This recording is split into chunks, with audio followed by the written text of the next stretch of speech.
Alright, I am back with another Destiny 2 video, but first, before that starts, I want to make an announcement that I made on Twitter earlier, but I know everyone won't catch it there. If you've been reading my Forbes articles for the past year, you'll know that you sometimes have to navigate around a paywall. I've spent a very long time trying to get out from behind that, and as of today, all of my articles are no longer behind that paywall. They are instantly out, and they are out on weekends as well, which they didn't used to be. And so you can just go back to clicking on them like normal, and if you did, that would really help me out. This took a while to get this done, but hopefully you guys appreciate it, and I hope to see you come back and read again in addition to watching here on YouTube. Okay, so in terms of what we're actually talking about today, there are a lot of options. I could talk more about the Sony Bungie acquisition, as there's like a million things that are running through my head about that still. I wrote an article about that this morning. Then Bungie released a new Exotics trailer, which is a longer version of the one I discussed the other day with some more footage in there, some of the armor exotics. Wrote about that too. But I was either going to make a video today on my prediction that something story-wise is going to happen at Reset. Guess what didn't happen at Reset? Anything story-wise. So all that changed is Shattered Realm is now in a daily rotation, so I assume that you can get all of the things done in terms of getting the seasonal title and things like that, but there is no actual story development. We do not appear to be heading toward any sort of in-game countdown thing that is happening toward the release of Savathûn, and I don't even know. I don't have a prediction anymore. It has to be, one of the last 2 weeks here. I maintain it's not a great idea to give people only a week or two to come back to the game to experience the last mission of Season of the Lost, because it's all going away as soon as the Witch Queen hits, and I feel like people are going to miss that entirely, but what do I know? And so we got nothing today, no hints of anything, and I am wrong once again. So what I want to do instead is read something that Game Informer just put out. Game Informer has a magazine article that they put online that's a preview for the Witch Queen, and it features some new information that we don't know, and it reads sort of a bit like a TWAB would, so I figured I might as well just do like a live read-through. Go read the article for yourself, give them a click. I will have the link to it in my description here, so if you click on that, I will feel less bad about reading it, but they get a lot of exclusives. I think they can manage it. Okay, so this is Destiny 2, The Witch Queen preview, riddles wrapped in a mystery.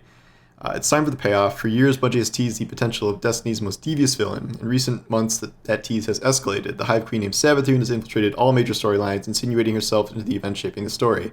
Now, at long last, the Witch Queen's trap is sprung as she co-opts humanity's most precious resource, the light that gives its power to Guardians, and uses that power to make deathless warriors of her own. Still don't know how she's going to do that in the next 2 weeks here, but something's happening. With the Witch Queen, Bungie is betting on a narrative twist that's been in the making for a long time, and using that storytelling moment to push forward new twists on the long-established gameplay model, including a dramatic move toward playstyle customization for players. On the eve of the expansion's release, we spoke to the project's creative director and got the scoop on what longtime players, lapsed Guardians returning to the fold, and even newcomers can expect to discover in the next few months. So they also have a good amount of new photos here. It's nothing like, I don't think there's anything crazy in the photos. Like we know that Savathûn's ship is on Mars somewhere. In the Exotics trailer, they actually showed like some sort of Mars cave with Scorn in it, and they confirmed that the weapon designing relic area is on Mars. We don't know if this is. I don't think it's a patrol zone. I wouldn't imagine. I can imagine the first mission being in like a kind of a small section of Mars that we don't really come back to, and then the relic being its own kind of social space area that we just sort of go to, like the Helm or something like that.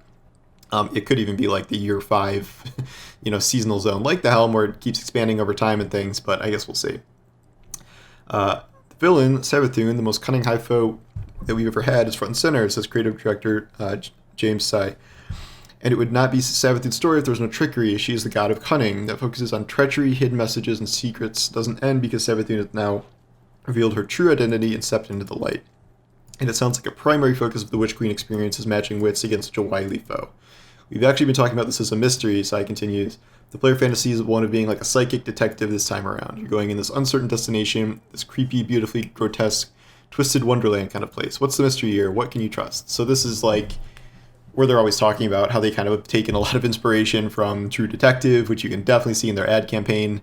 And so we're sort of, I don't quite... Yeah, what is the mystery here? Like, I don't really know what mystery you're trying to solve. Like, do we not know how she got the light? Or, I don't know. I'm not really sure what the mystery is here.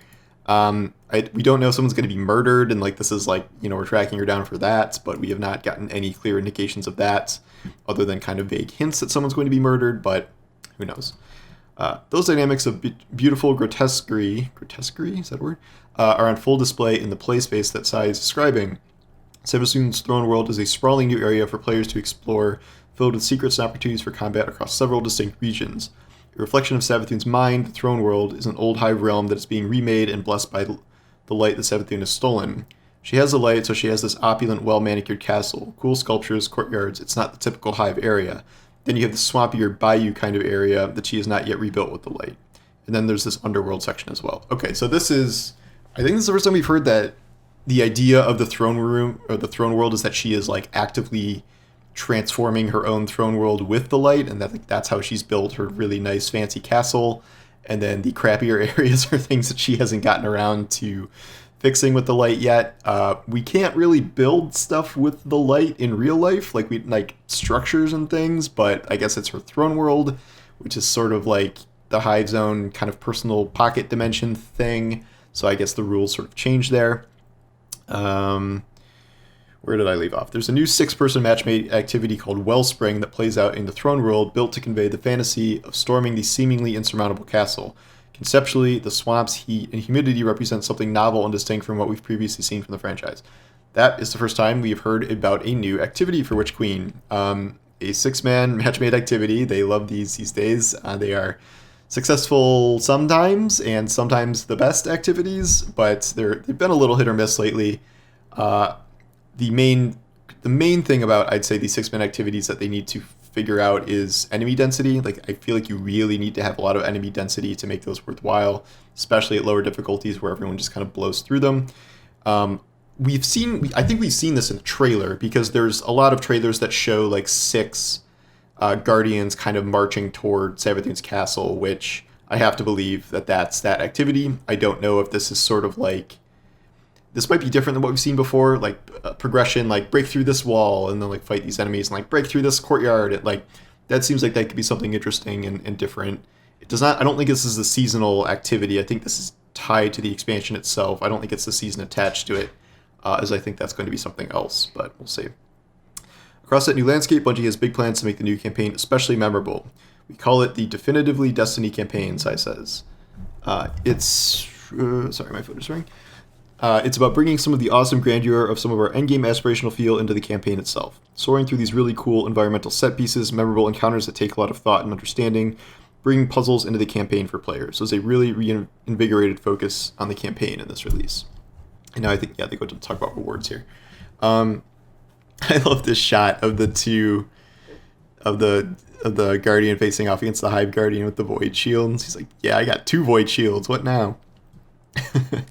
The campaign's renewed importance also means new ways to play. Beyond the classic experience, players can confront a legendary version of the campaign. That translates into more enemies with more significant health pools, increased modifiers on camp, combat, and tweaks to darkness zones that ensure players can't trivialize encounters. That is how all Legend difficulty works right now, so nothing new there. In return, players can expect constant rewards with gear bundles that help push your Guardian into raid readiness, upgrade modules, and even the possibility of exotic drops. So I'm assuming this will have like pinnacle drops or powerful drops for doing like legendary campaign missions. I'm wondering if this has to mean the campaign is going to be replayable from here on out, right? Because that's one thing they've kind of missed, is once you beat the campaign, you never go back to it. They took away that ability a long time ago. And so that would be kind of a significant change if you can just kind of rerun old campaign missions as content. But the rewards, upgrade modules, possibility of exotic drops, yeah, I don't know. We'll see if that's that cool. Hopefully there's kind of more than that. But the possibility of exotic drops, we have that in Nightfalls, we have that in Lost Sectors now. I'm hoping for more than that. I guess we'll see. The Legendary campaign also features a new approach to fireteam size, adapting content and enemies depending on number of guardians in your playgroup. Our intent is to make sure there's no wrong way to play this, Sai says. You want to play it by yourself, you're doing it. You want to play with friends, you get the same tough experience, the same accomplishment. Is this the first we've heard about this? I I feel like we heard about this maybe before, where they're scaling difficulty based on fire team size now. So that's new for Destiny. I mean, a lot of games do that, like Outriders does that. So they will, enemies will be tougher and maybe more numerous on if you have more people in your team, or it will be somewhat easier if you're trying to solo it. That's going to be interesting. I'm curious to see how that's going to play out, and if that will be something they translate into other areas of the game, like if you want to solo Nightfalls or something. But I know some people love the crazy tough challenge of soloing a regular Nightfall, so hopefully that option stays in place. Whether in Classic or Legendary difficulty, players should expect one significant challenge to remain constant: the dire threat of the Lucent Brood, while players will still face the entire coterie of Hive enemies they fought for years. Savathun's forces are joined by new variants empowered by the light. Like player character guardians, the Lucent Brood wield supers and rise back from the dead after defeat. It really does change the sandbox experience against them, Sai says. It's not just like fighting a set of Hive with new pajamas. you have to take these abilities into consideration. Players can expect to confront newly empowered knights with glowing void shields like a titan, arc-powered wizards fling out electrical attacks, and solar-fueled acolytes wield fans of flaming knives. Okay, that was a main question I had, was if those were... So these are the ones we've seen in all the trailers. So my question has always been, are these the only three types of Hive Guardians? Like, could you have an Arc Knight or a Solar Wizard or something? It's not. It seems like there's just these three.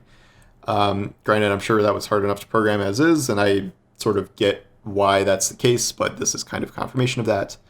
Upon death, these high-threat enemies remain dormant for a few seconds until their ghost brings them back to life in full health, ready to continue the fight.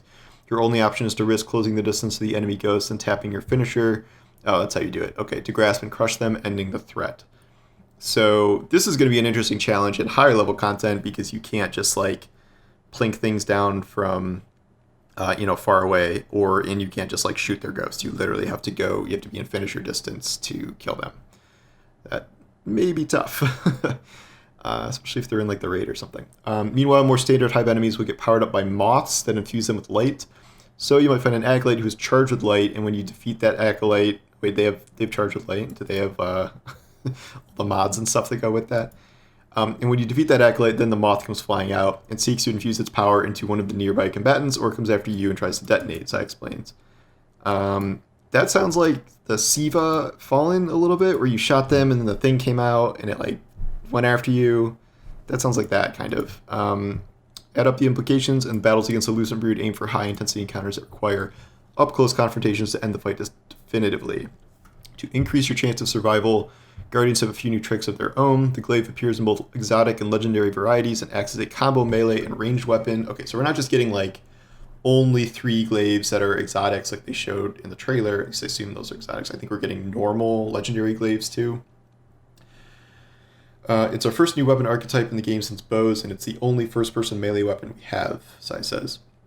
Unlike these sweeping arcs of swords, the glaive is squarely targeted at single foe engagement. Aggressive jabs can be strung together with multiple button presses to produce a fluid combo.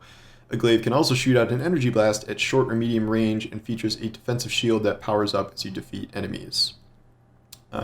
Yes, defensive shield. Okay, I don't think we knew about the defensive shield. I didn't know that was a thing. So they have a lot of abilities. You can just melee things, you can do the energy blast, and then you can have shield. I wonder if they all have a shield, or if that's like a perk on glaives. Interesting. Okay, so I think that's new. Glaives are just one of the many weapons you can build and tweak with the new weapon crafting system. This complex new system fulfills a desire many Destiny players have voiced for years: a chance to devise their own custom arsenals, modifying weapons to support a personal playstyle. Weapon crafting starts with a pattern which can be used to create the initial form of a given weapon. Using that weapon in combat gains levels that enable you to further tweak its capabilities, from intrinsic properties like a range or handling increase to magazine attributes and other more consequential adjustments. Okay, so you have to use that weapon. So you're using a weapon pattern, presumably like that sucks, like without perks. So we're getting a little like necrochasm with it here. All right, we'll see how that is. That grind may be less than enjoyable, but I guess we'll see. Eventually, you'll be able to alter its core traits and perks like Rampage or Killing Wind. Okay, yeah, I think we all assumed we were going to be able to pick its perks. You're also gathering crafting resources, both through distinct sources out in the game world, as well as by dismantling other weapons. Oh, okay, so you get resources from that too. It's not just for Banshee rep. Although I assume Banshee's redesign is probably going to be tied to weapon crafting materials in some way. Optional consumable, like I bet his tree, as you go through the levels, will probably give you crafting materials. Is crafting exclusive to Witch Queen? Like, do you have to have the expansion to do weapon crafting? I think so. I think it said all the destination weapons and raid weapons were craftable. Is there anything besides that? Not sure. Optional consumable mementos even let you unlock cosmetic changes to your weapons. That's new. Okay, so that is cool. Optional consumable mementos. Is this a microtransaction? This could be a microtransaction. Or it could be stuff you earn in combat. I mean, it could be both. Anything that's cosmetic, you have to assume, is probably going to be monetized to some degree. Like, I would be amazed if this happened without any sort of cosmetic involvement here. But yeah, we'll see. I think it's cool that they have appearances as part of crafting, and so we might get, I don't know, something like, ornaments back again. I don't know. I'm kind of excited about this. That sounds good to me, as I think if it was just perks and stuff, and this seems like a way to make crafting cooler. We'll see how and if it's monetized, but all these weapon changes are enabled through the use of the relic, both to create and subsequently customize your perfect tool of destruction. It's a new focus for investment in the game and personalization of your experience, and it's treated as such, a designated place you visit that features numerous options for making a given weapon your own. The reason we have this relic is we wanted it to feel like a personal, sacred, and emotionally intimate moment for you and give it some importance in the universe, I says. So you can't just do this like in the wild. You have to go to this relic place. Again, I'm assuming it's like a new social space. The Witch Queen is set to see a further push toward play customization through revising the Void subclasses. That retrofit is the first such reorganization of light-based subclasses planned for the year, with both Arc and Solar intended for rollout in later seasons. To give a sense of what to expect, look no further than the recent launch of the darkness-based stasis powers, with their aspects and fragments that let players reshape their approach to play. When applied to Void classes, players shouldn't expect entirely new power rays. Instead, it's about mixing and tweaking the existing power trees to build craft the exact character you want. We really feel it is a big quality of life improvement for those light subclasses, just being able to optimize in the way you play. Okay, so that's no new information there. I'm assuming we're getting a Void TWAB at some point. We have confirmed they're getting a weapons TWAB on Thursday this week. After a significant delay that pushed the Witch Queen into the new year, Destiny 2 players have high expectations for a refresh that invigorates the long-running hobby game. While the full scope of that refresh won't be apparent until weeks into the new expansion, it's safe to say that Bungie has a clear plan ahead for continued evolution. After all, the Witch Queen is just the first in a line of named expansions already in the books, but before that final shape can coalesce, the complete picture of Savathun's deceptions and trickery must come to light, and those developments have the attention of a rapt fanbase.